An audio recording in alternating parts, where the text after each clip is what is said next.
Akong ikalipay ang naghimong kabahin nining unang Central Philippine Union Conference-wide nga panagtigom sa tanang elected public officials kauban usab sa ato nga mga lawyers, ato usab nga mga teachers o uban pa nga mga workers diha sa kaumahan sa publiko o sa gobyerno.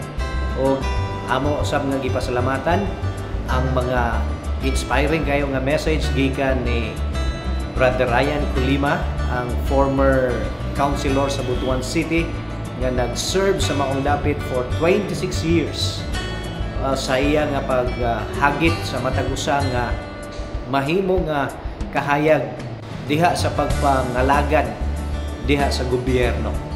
O amo usab nga gikalipay ang paghatag og kalinawan ni Brother Congressman Neil Abayon sa iya usab nga pag-explain sa matag usa kanamo ang kaimportante sa public affairs and religious liberty.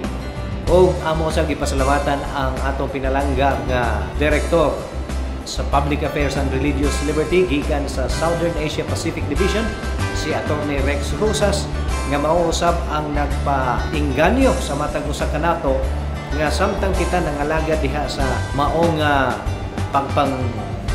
serbisyo sa gobyerno, ang ato nga pagka-adventista mao gayud unta ang mapakita nato ngadto kanila aron usab kita sumala sa gihandom sa Ginoo nga mahimong kahayag ni anang mao pagpangalagad sa politika.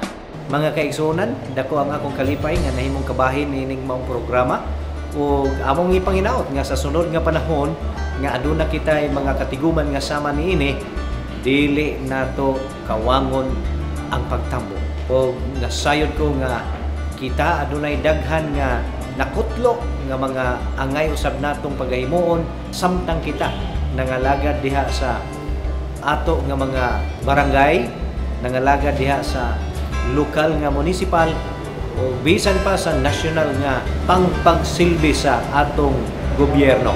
Mao ihandom sa Ginoo nga kita mahimong magdala sa kahayag tungod kay handom niya nga daghan pa nga makaila sa Dios tungod sa atong maayong influensya. Kining adlaw dako kayo kong pasalamat sa Ginoo din ako naabot niini unang park din dinigiwa sa CPUC IC barangay konsehal din usa sa public servant o akong nakita kung sa kaimportante ang pagserbisyo sa katawhan din kini pagbuot man sa atong Ginoo. So ang pagserbisyo dili na pinili kundi alang sa tanan, madato man pobre kung ikaw bukas sa imong kaugalingon sa imong kasing-kasing sa pagtabang alang sa tanan. I'm very happy nga nag-attend ko karon ini sa first Central Philippine Union Conference sa PARL, Public Affairs and Religious Liberty. Kini nga programa tabang kayo sa mga Seventh-day Adventist na believers nga trabaho sa government o na din aduna sila freedom sa pag-librar o pag-saulong ini nga adlaw o pahulay sa adlaw nga Sabado o kini magamit sa namong tanan sa adlaw-adlaw na mga pag-empleo sa gobyerno. Daghan ko na hibawaan may tungod sa pang-religious bahin na sa kuan sa adlaw nga ipapahulay labi na sa mga estudyante o ako kung gikalipay na nakahibalag na ho ang ato nga congressman, mga barangay officials sa nagkalilain nga mga barangays, mga lungsod.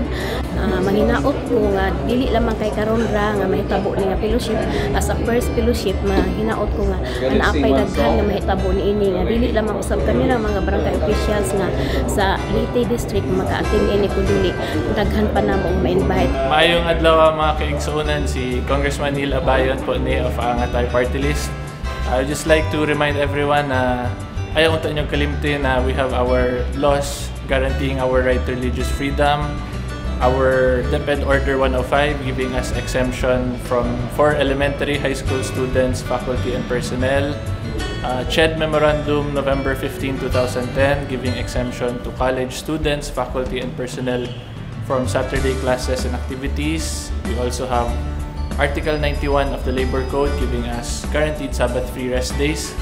So I encourage everyone na unta inyo ning gamiton ning mga balaod na kay sayang man among trabaho sa Congress kung dili inyo gamiton. And at the end of the day, that is your personal right and your personal relationship with our God. So if you want to stand up and be an ambassador for Him, it's up to you. So rest assured, we are here 100% to help you with your case. Kung magkasuhay jud, we will handle that free of charge. Wala po na ibayan. And another I would also like to report is ang Hope Channel franchise po is napa third reading na nako in Congress last May 2.